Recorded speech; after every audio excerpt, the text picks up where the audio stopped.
말씀의 제목, 기도의 제목 한번 따라 하시겠습니다. 재난 속에서 본성을 따르지 않고 믿음과 말씀으로 승리하게 하소서. 아멘.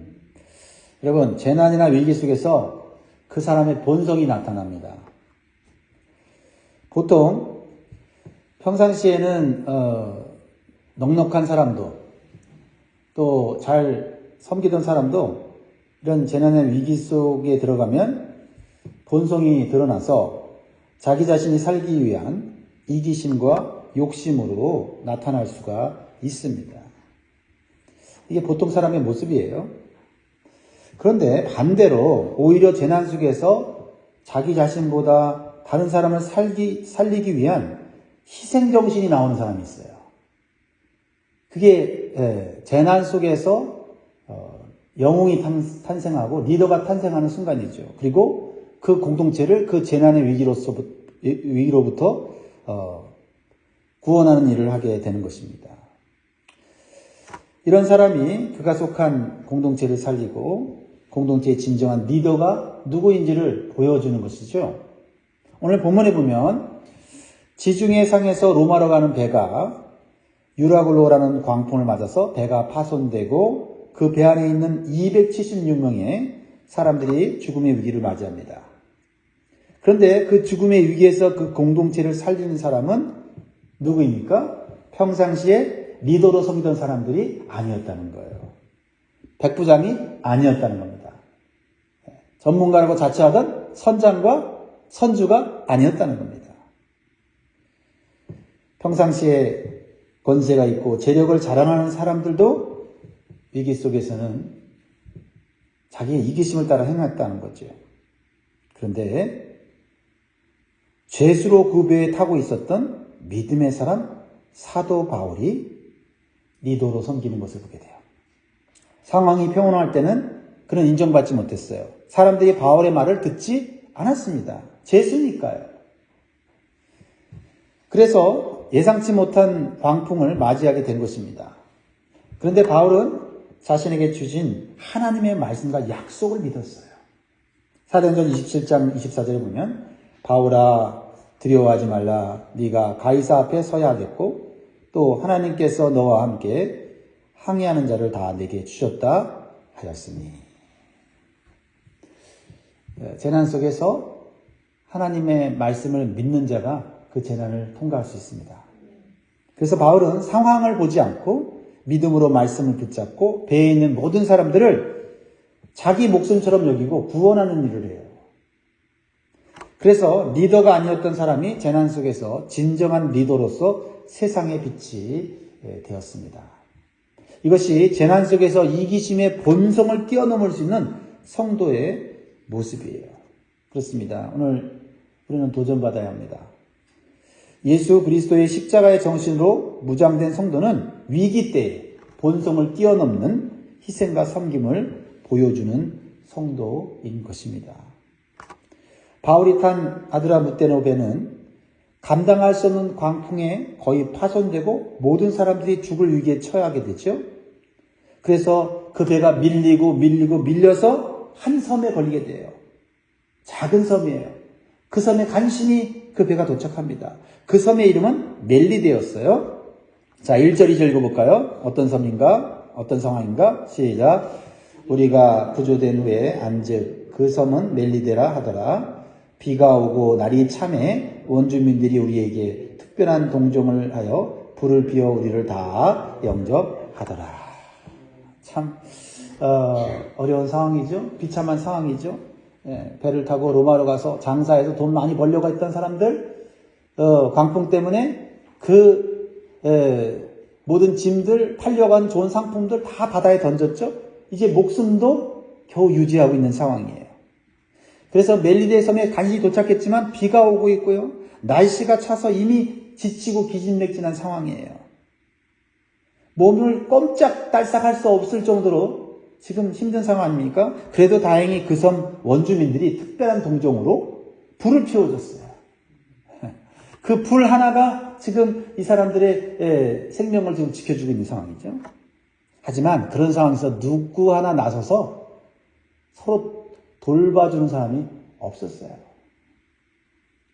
상상해보세요. 276명의 사람들 가운데는 병든 사람도 있었고, 작게는 감기 건 사람도 있을 거고, 크게 피 흘리는 그런 사람도 있었을 거예요.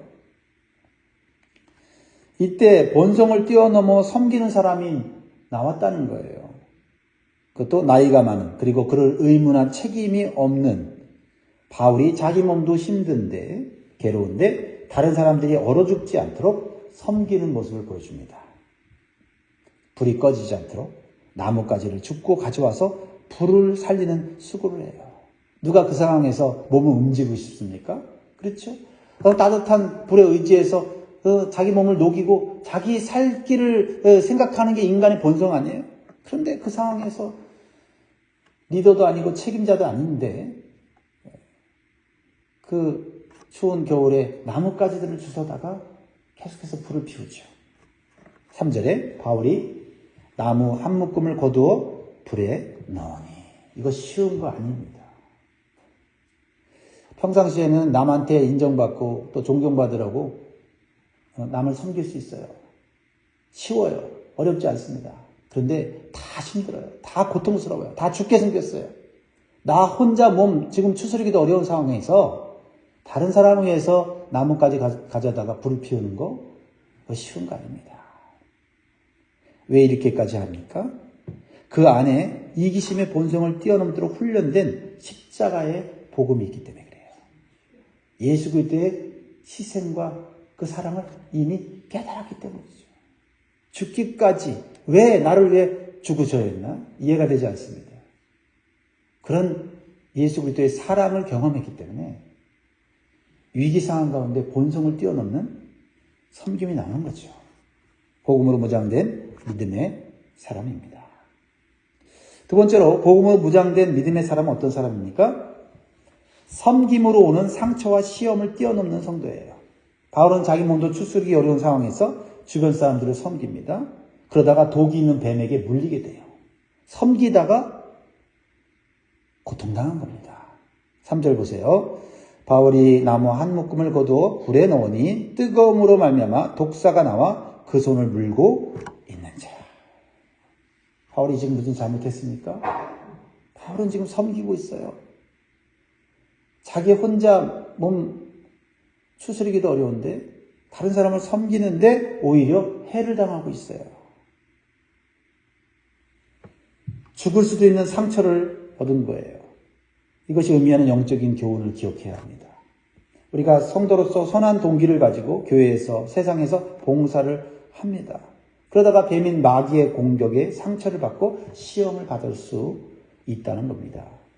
그런데 이러한 상처와 시험 속에서 넘어지는 성도가 있고 오히려 뛰어넘는 성도가 있더라라는 거예요. 상처와 시험에 넘어지면 그것으로 그냥 끝입니다. 근데 바울은 어떻게 합니까? 오히려 자신이 받은 상처와 시험을 믿음으로 뛰어넘어 하나님과 사람 앞에서 인정받고 존경받는 자리까지, 그런 결과를 만들어내요. 자, 보세요. 방금 전까지 바울을 돕고 불을 피워준 원주민들이 독사에 물린 바울은 돕지 않아요. 오히려 비난합니다. 그리고 심지어는 저주까지 해요. 이게 사람의 어떻게 보면 참 매정함이에요. 그렇죠? 잘 돕다가도 상대방이 불행당하면 오히려 돕지 않는 그런 상황에 들어갈 때도 있지요. 바울이 분명히 죄를 진 것이 있다고 추측했기 때문이에요. 4절 읽어볼까요? 4절 시작. 원주민들이 이 짐승이 그 손에 매달려 있음을 보고 서로 말하되 진실로 이 사람은 살인한 자르다. 바다에서는 구조를 받았으나 공의가 그를 살지 못하게 함이로다 하더니. 여러분, 지금 뱀에 물려서, 독사에 물려서 고통스럽고 죽을 수도 있는 상황인데 거기에 더 불을 붓는 것은 말로 더 그 사람을 상처 주고 있죠. 비록 바울이 죄수로 배에 탔지만 사실 미결 쓰고 죄를 지은 것이 없어요. 그리고 지금까지 다른 사람들을 좋은 마음으로 열심히 섬겨왔습니다. 그런데 바울이 독사에 물리자 오히려 바울을 살인자일 것이라고 하는 없는 말, 추측성의 말을 하고 공의의 심판을 받은 것이라고 저주하고 있어요. 이 말을 들은 바울은 상처받을 수밖에 없는 시험에 들 수 있는 상황이에요. 여러분들이라면 어떻겠습니까? 저라도 이런 상황이라면 참 고통스러운데 사람들이 추측하고 오해해서 말을 만들어낼 때 고통스러웠을 거예요. 바울은 독사에 물린 것도 고통스러운데 아무도 그 상황에 돕는 사람이 없는 거예요. 그러나 가만히 보면 바울은 이 상황에서 불평하거나 원망하지 않아요. 왜 그랬을까요?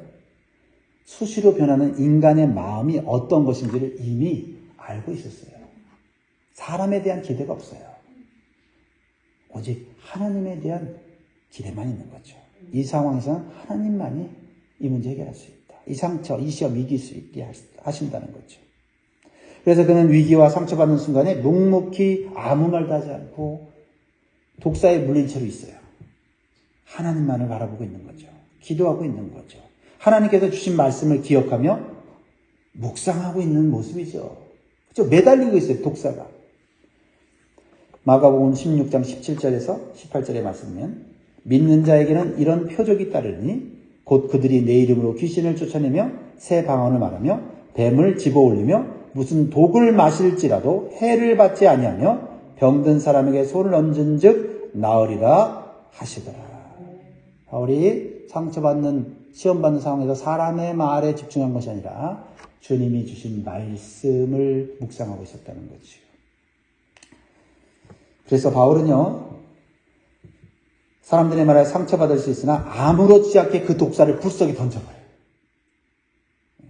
아무 말도 하지 않고 독사를 불에 던져요. 마귀를 불에 던져버립니다.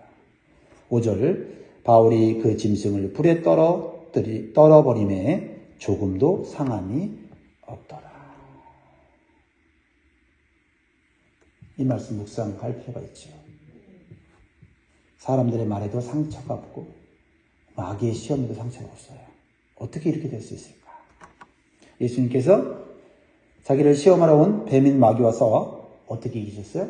말씀과 믿음으로 이기시고 승리하셨어요. 바울도 예수님을 닮아갑니다. 말씀과 믿음으로 그 독사를 불에 떨어뜨려요. 그리고 자기를 원망하고 불평하고 저주했던 사람들에게 대해서도 아무 말 하지 않아요. 이 독사가 불에 떨어지는 모습은 인간을 유혹하는 뱀인 마귀는 결과적으로 지옥불에 떨어질 것을 보여준다고 믿습니다. 이 믿음의 바울이 당한 상황은 우리도 선한 마음으로 섬기다가 뱀인 마귀에게 물릴 수 있음을 보여줘요. 그리고 그 상황을 오해하는 사람들에게 비난과 비방의 말을 들을 수 있음을 보여줍니다. 이때 어떻게 반응하느냐에 따라 내 몸에 독이 퍼질 수도 있고 아니면 오직 믿음의 말씀으로 물리치고 승리할 수 있는 줄 믿습니다. 그러면 상황이 역전될 수 있어요.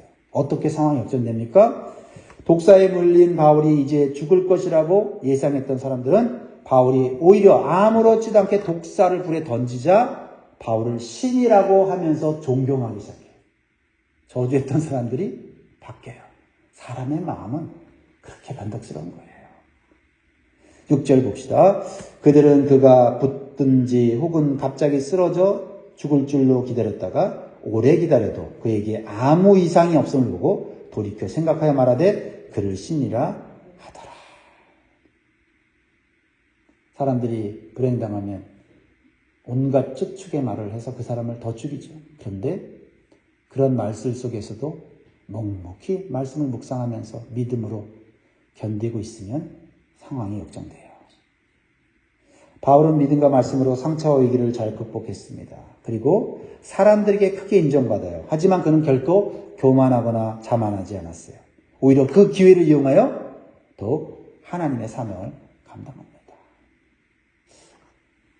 오늘 이 말씀을 우리가 마음에 새기면 좋겠고 특히 앞에서 섬기는 리더들은 기억하면 좋겠고요.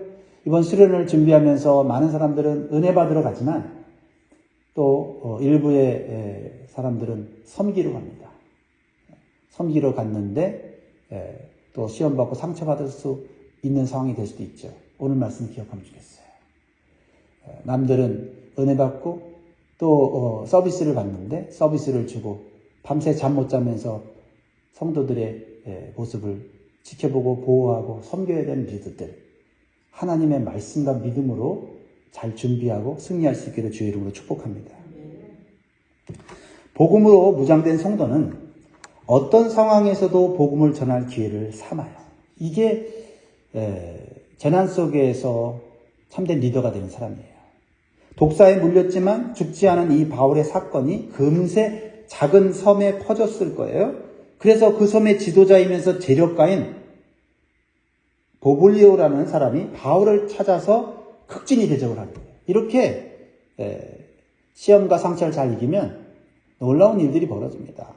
7절, 이 섬에서 가장 높은 사람 보블리오라는 이가 그 근처에 토지가 있는지라 그가 우리를 영접하여 사흘이나 친절히 머물게 하더니.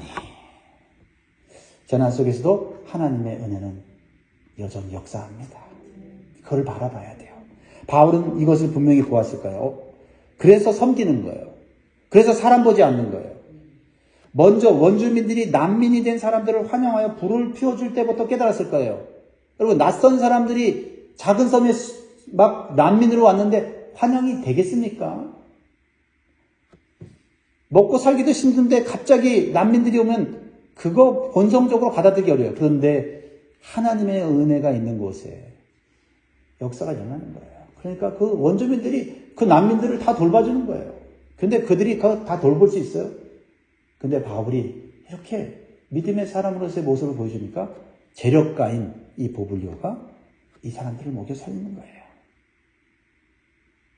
이렇게 한 사람의 말없는 섬김, 봉사가 공동체 전체를 살리잖아요. 하나님의 은혜는 언제 어떤 위기 상황 속에서도 있음을 기억하기를 바랍니다. 그런데요, 바울은 하나님의 은혜를 받고 그것을 즐기며 늘어져 있지 않아요. 내가 이렇게 하나님의 은혜를 받고 좋다. 그러면서 그냥 가만히 앉아 있지 않아요. 그는 다시 그 상황에서 사역과 섬김을 시작해요. 그래서 지도자 보블리오의 아버지의 병을 기도와 안수로 치유하는 사역을 합니다. 그러자 그 소문이 그 섬에 퍼지기 시작했어요. 또 8절 9절 같이 읽어볼까요? 시작. 보블리오의 부친이 열병과 이질에 걸려 누워있거늘 바울이 들어가서 기도하고 그에게 안수하여 낫게 하며 이러므로 섬 가운데 다른 병든 사람들이 와서 고침을 받고. 누가 배가 파손되고 난민이 된 그 환경에서 사명을 감당한다고 생각할 수 있겠습니까? 그런데 하나님의 은혜가 있는 곳에서는 하나님의 복음을 전할 기회가 있다는 것이죠. 난 지금 봉사할 상황, 난 지금 사명 감당할 상황 아니지. 내가 죽게 생겼는데. 그런데 그 상황 가운데서도 복음으로 무장된 성도는 복음을 전할 기회를 찾는다는 거죠. 그래서 바울은 병든 자를 고치면서 복음을 전할 기회를 얻어 사역을 열심히 감당하게 돼요. 3개월 동안 이 섬에 머물면서 섬깁니다. 섬김을 받던 사람이 처음에 섬김을 받을 수밖에 없죠. 그렇죠? 배가 파손당했고 죽을 정도로 기진맥진했는데 원주민들의 작은 도움을 받았지만 오히려 그 원주민들을 육적으로 영적으로 섬기는 자가 된다. 이게 믿음 안의 섬, 영적인 리더들입니다. 세상의 빛이죠. 그러자 하나님께서는 파손된 배를 복구하게 하시고 그 배에 필요한 물품을 제공받아 로마로 갈 수 있게 섬 사람들을 감동시키는 거예요. 다 잃어버렸지만 우리가 그 자리에서 불평하고 원망하지 않고 우리가 해야 될 사명 섬기면 하나님 다시 채워주십니다.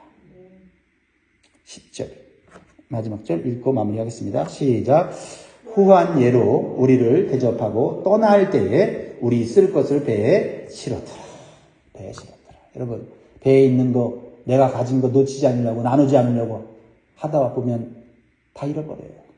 그러나 다 잃어버렸어도 내가 있는 것 가지고 섬기려고 하면 하나님 인생의 배에 다시 채워주세요. 이 원리를 깨달으면 환경의 상황에 사람이 묶여있지 않아요. 어떻게 배가 파손되어 죽음의 위기에 있던 바울이 이러한 좋은 결과와 열매를 얻게 되었을까요? 바울은 본성을 따르지 않았다. 특히 위기 가운데 본성을 따르지 않았어요. 만약 본성을 따라서 나만 살겠다고 했다면, 이기심으로 행동했다면 어떤 결과를 낳았을까요? 바울도 무사하지 못했을 거예요. 바울이 섬기면서 상처받았을 때 불평하고 원망하면서 주저앉았다면 이런 좋은 결과를, 열매를 맺지 못했을 거예요. 오늘 우리의 이 말씀을 기억하며 내 상황과 환경을 보며 나 한 사람 편하려고 불편한 거 견디지 못했어? 우리가 주저앉아 있다면 하나님의 은혜를 발견하지 못할 것입니다. 믿음의 사람은 고통당할 때 낙심하거나 주저하지 않고 오히려 섬기며 상처와 시험을 이겨내는 사람인 줄 믿습니다. 또한 하나님의 은혜로 형통할 때 교만하지 않고 복음을 전하고 하나님의 권능과 영광을 드러내는 일을 할 수가 있다는 거예요. 사랑하는 성도 여러분, 재난과 위기 속에서 나 한 사람의 섬김은 대단하지 않지만 하나님께서 그 작은 섬김과 희생을 사용하시면 나뿐만 아니라 공동체 전체가 살아나는 역사와 축복이 될 줄 믿습니다. 본성을 이기고 이기심을 이길 수 있는 한 날 되시기를 주의 이름으로 축복합니다. 기도하겠습니다.